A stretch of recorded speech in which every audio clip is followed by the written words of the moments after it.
vocês conhecem ele pela televisão, né, pelos teatros, pelos cinemas da vida.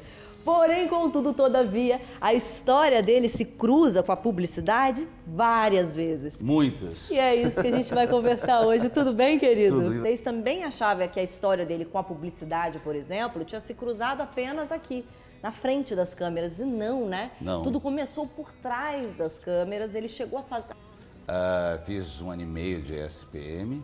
Trabalhava como redator júnior numa agência chamada Delta Propaganda, que era praticamente uma house do Banespa, que nem existe mais. E trabalhei um tempo ali. Aí eu saí da publicidade, na verdade, para me dedicar exclusivamente a teatro. Comecei a trabalhar só com teatro. E depois eu passei a trabalhar com publicidade, só que na frente da câmera, fazendo algumas campanhas. Fiz algumas campanhas. Trabalhei durante acho que uns 12, 13 anos com publicidade, como ator. Isso é legal que você estava me falando. Inclusive, ele já deu... Pois é. Eu dava aula de timing de comédia para redação. Muito bacana. Olha, que incrível. Eu fiquei bem surpreendida, nunca imaginei. E aí, você estava conversando comigo sobre outro fator que eu achei super legal. Você conseguiu fazer uma escolha corajosa, que poucos atores conseguem, que é meio que determinar onde você quer trabalhar. Você começou em TV muito depois de já estar Bem no depois, teatro. Quer dizer, e televisão, querendo ou não, é a grande mídia, é a que dá a grande notoriedade para o ator.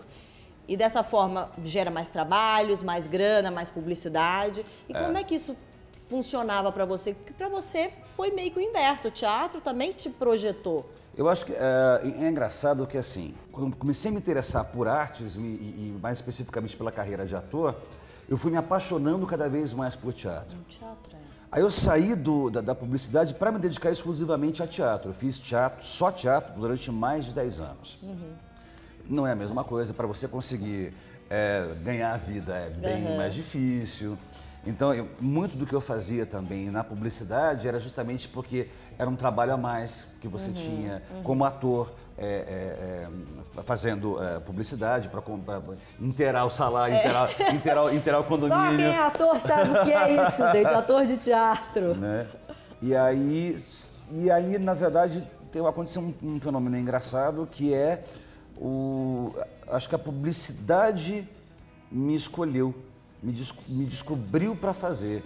Então eu sempre fiz muita apresentação, muito testemunhal, mas eu comecei a fazer na publicidade eu comecei a fazer algumas campanhas fixas, como garoto propaganda. Eu fiz TV Tigre, fiz Lojas Colombo, fiz uma pequena campanha da Embratel, logo depois que a Ana Paula Arósio saiu.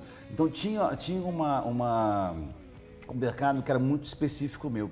Aí teve um dia que eu estava assistindo TV, e eu passei em 4 comerciais seguidos, 4 filmes. Caramba. Aí passou alguma outra coisa, outro, depois passou alguma coisa, aí passou uma locução minha, e aí depois passou mais um outro, falei assim, cara, eu acho que eu estou fazendo muito. Né? E aí eu estava numa outra fase, que eu estava começando a escrever e dirigir, e falei assim, não, eu vou voltar a fazer só teatro. Fiz a saída da publicidade, comecei a fazer só teatro novamente, e aí eu fui para televisão. Na minha primeira experiência com televisão, quando eu comecei a fazer televisão, eu comecei a fazer televisão muito tardiamente. Quando eu comecei a fazer televisão com 35, 36 anos, que era com uma série de TV na GNT que chamava Modern.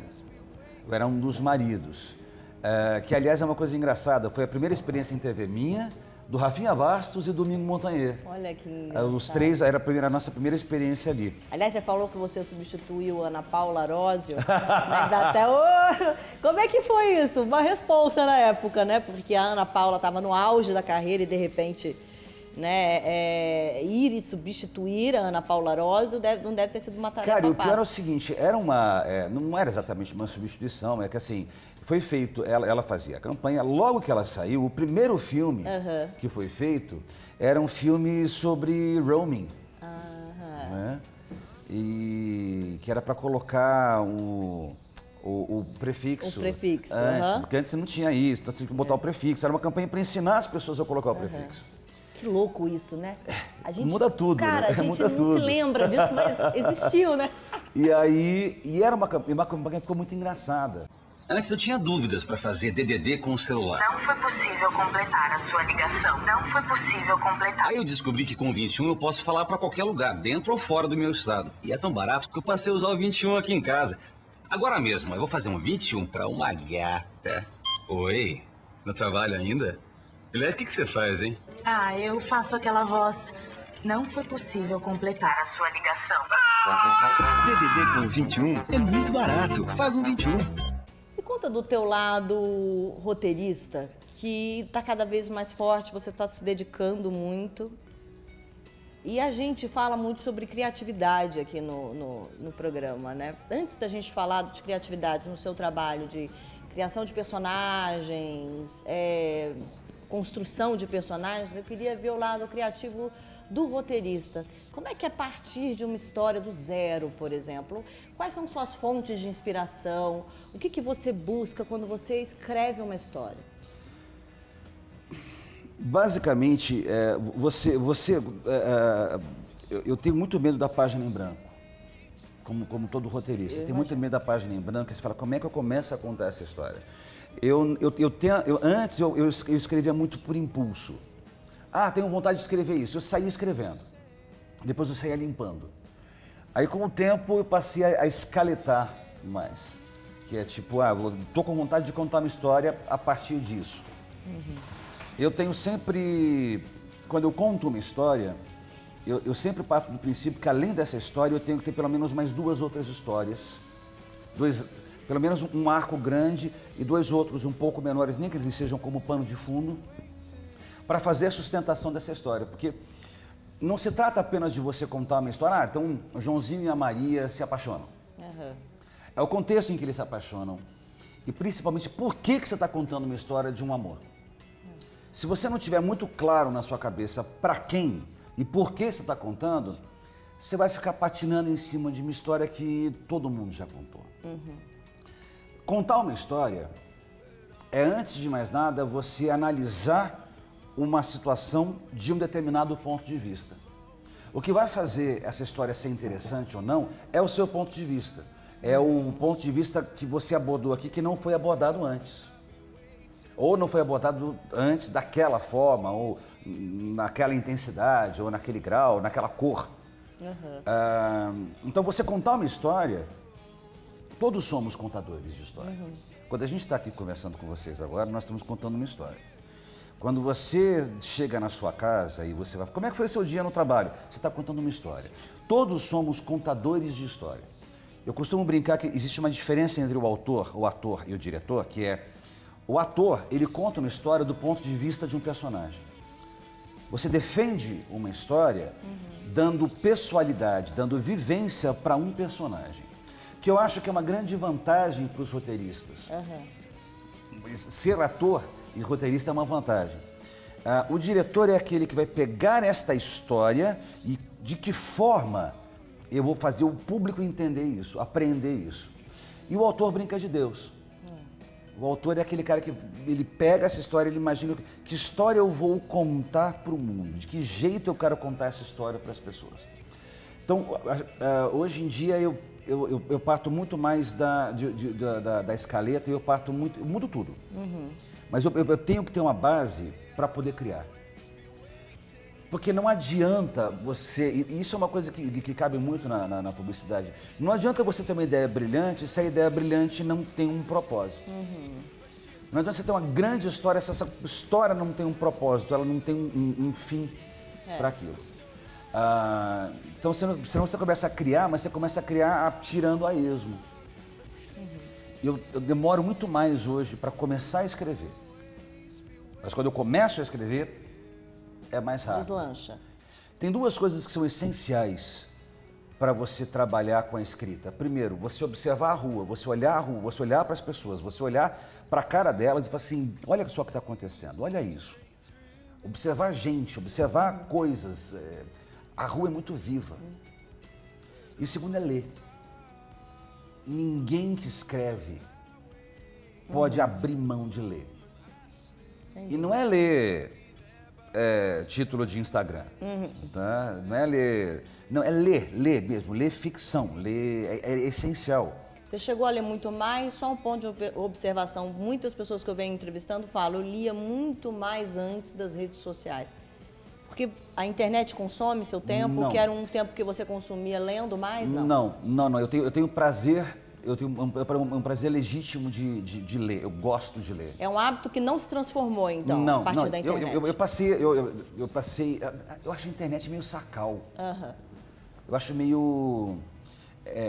você ficar preso numa tela muito pequena, quando você tem telas tão grandes para você ver, é uma coisa é meio querer não ver o resto do mundo.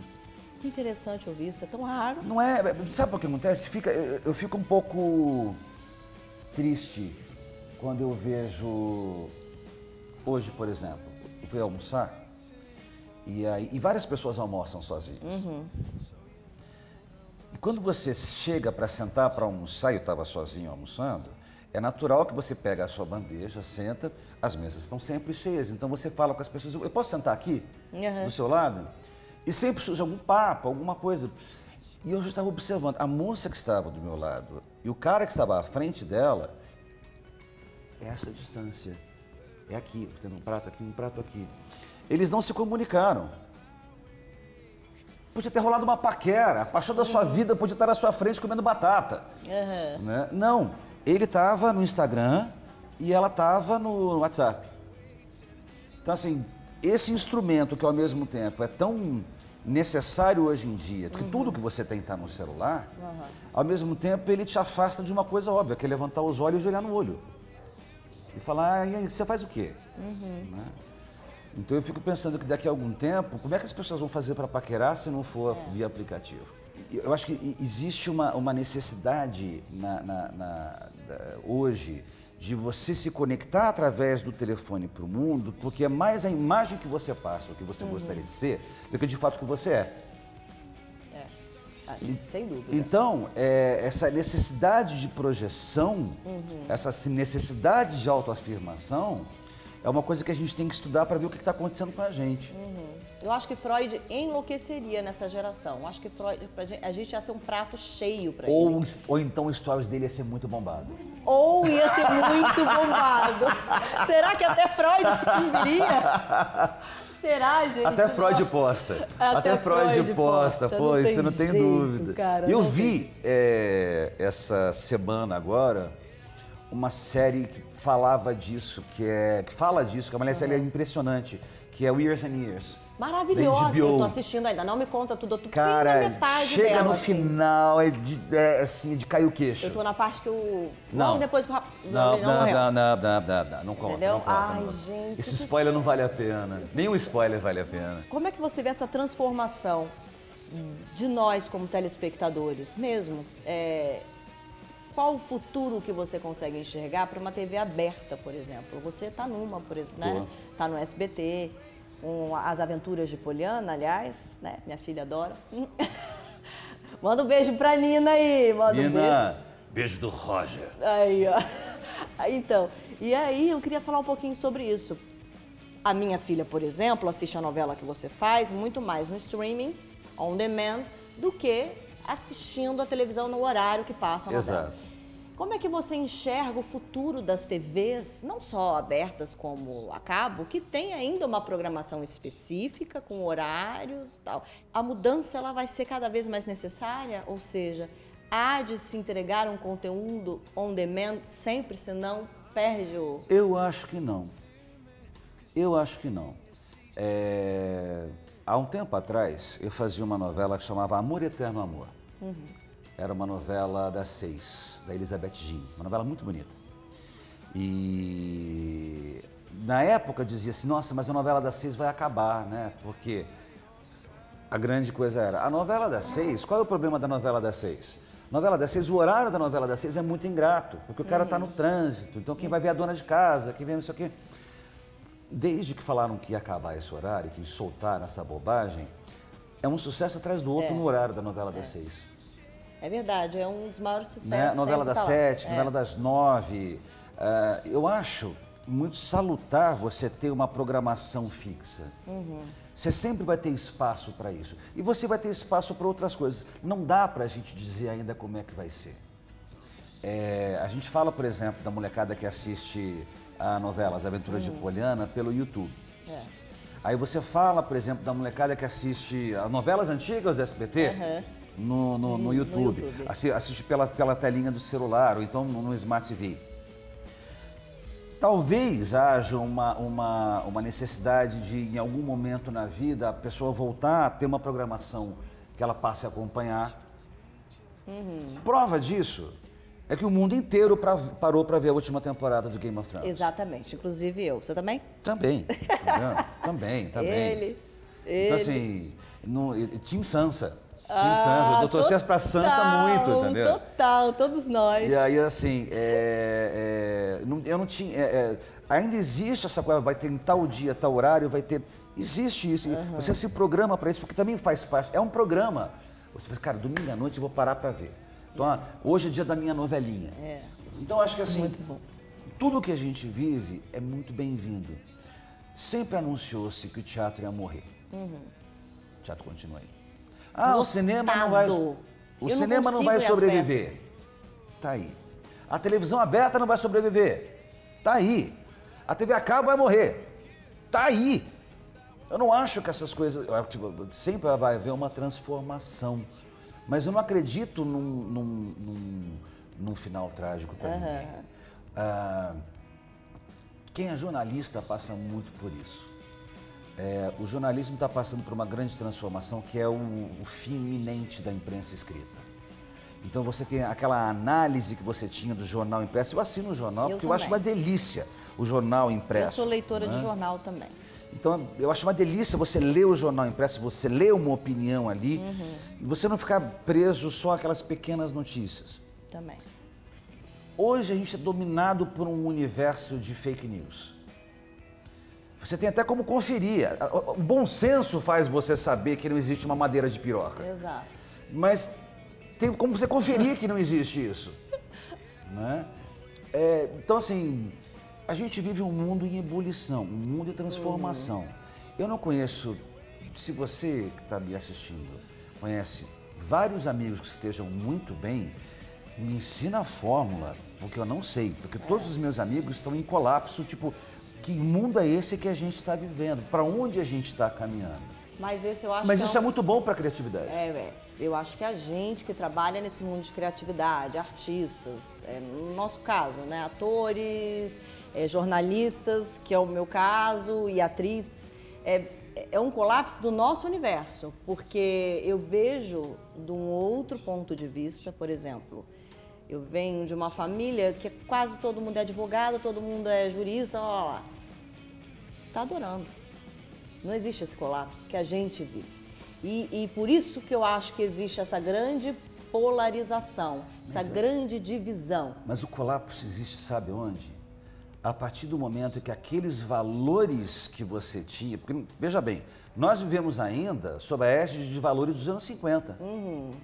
Do American Way of Life, de você é a dona de casa, o cara, o provedor, as crianças. Ainda existe uma mística de um American Way of Life, um pai numa sombra disso, que você olha e fala assim, gente, isso acabou.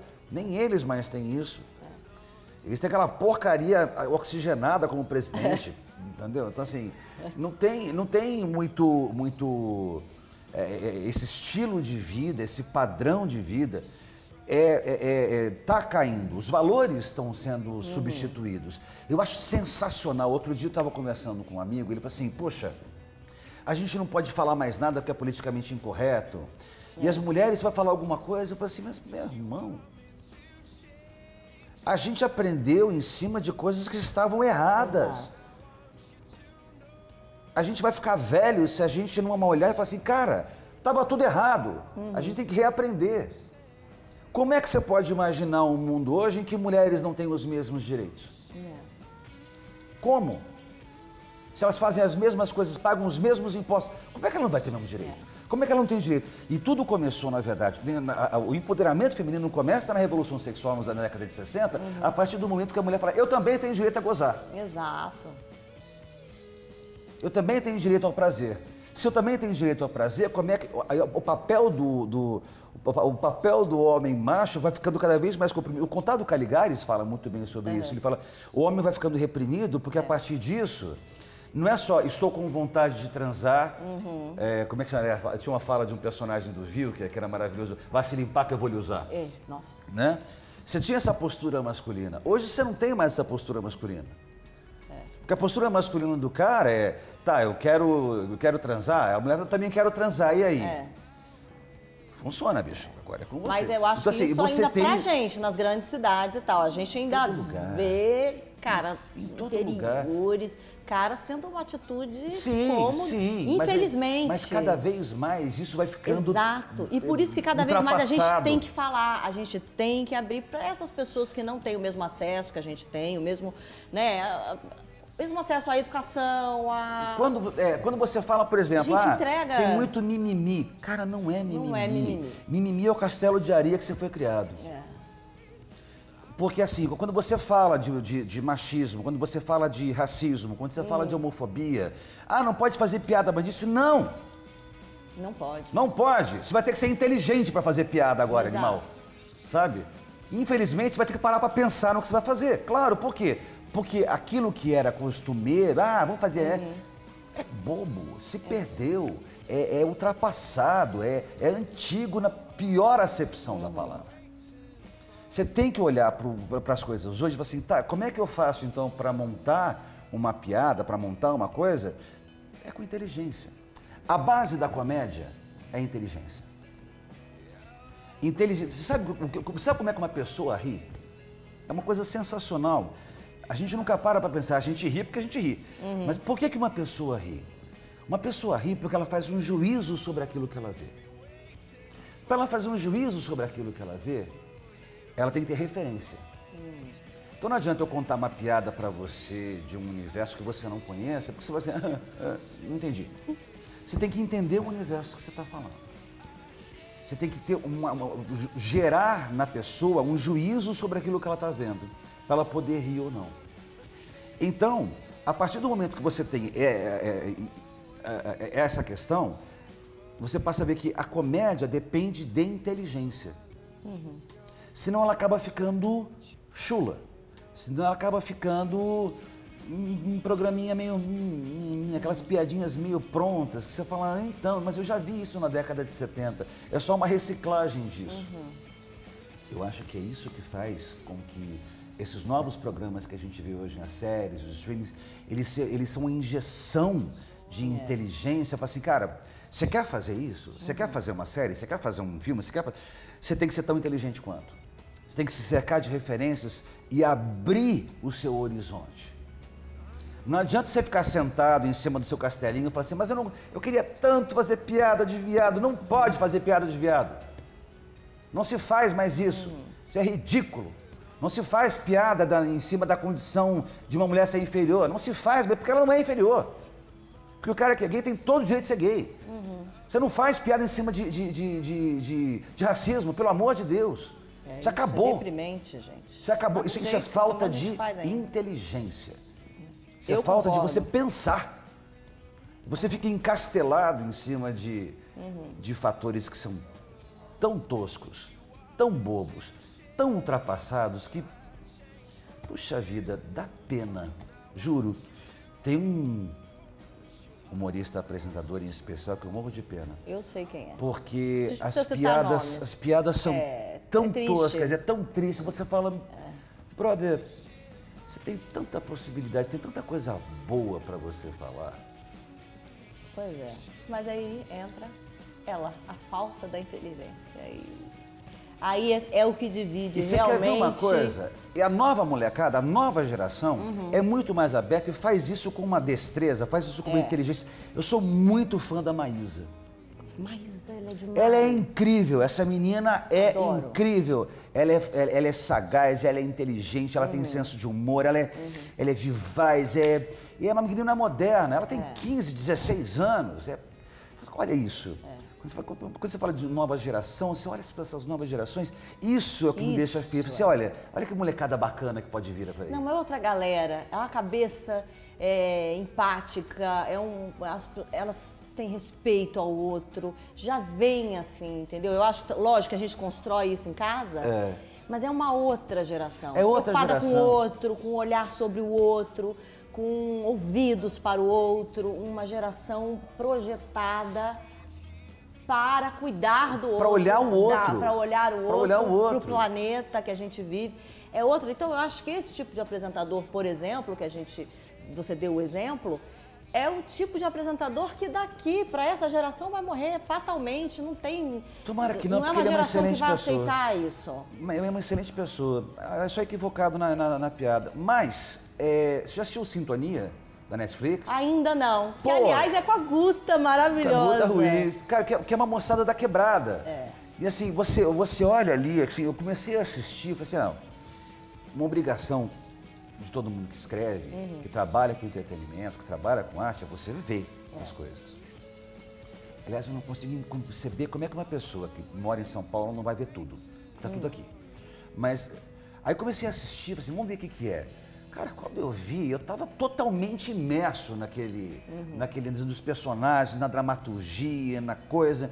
É fresco, é novo, mas principalmente porque é legítimo.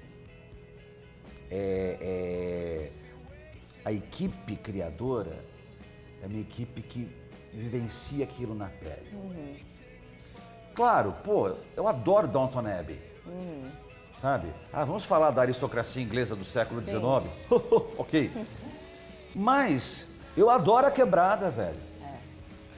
E eu acho, cara, ponta de lança hoje, a ponta de lança hoje tá na periferia.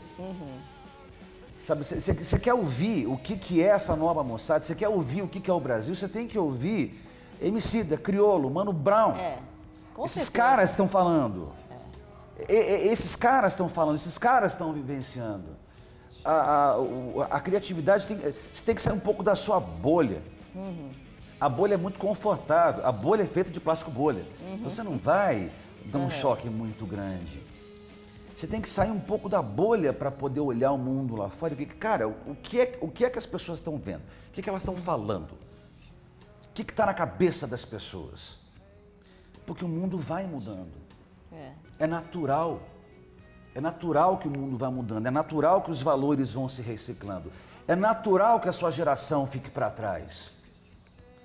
Porque se a sua geração não ficar para trás, a próxima não vai mandar ver. Exato. É uma ordem natural das coisas. Por isso que o retrocesso dói tanto na gente.